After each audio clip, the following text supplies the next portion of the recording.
Socrates once said that the unexamined life is not worth living.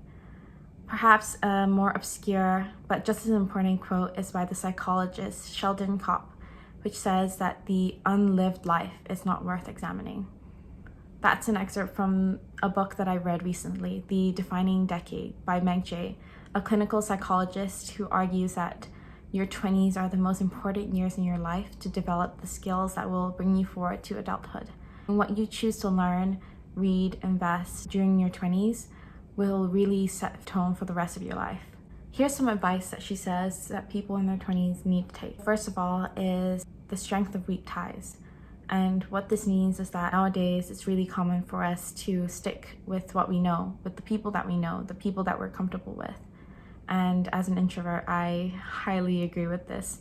I feel really uncomfortable when I have to talk to new people or I have to be social in a big group of friends, and I'd rather just stay at home and have a chill night in than go out and meet people. What Jay recommends is that in order to build social skills in your 20s, you really need to reach out to the acquaintances that you know rather than just your friends.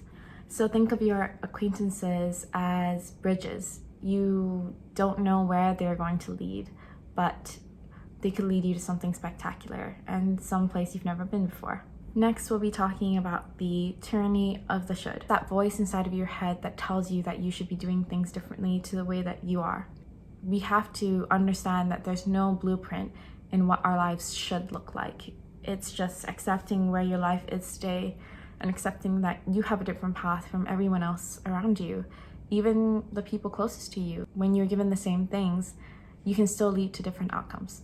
The sociologist Richard Sennett says, "To accept life in its disjointed pieces is the adult experience of freedom." Next is the unthought known. It's the things that you know about yourself that are buried under the surface. The things that you want to achieve, the things that you love to do, and the person you want to become. Her advice is to introspect and try to find out what you know about yourself, but are afraid to admit.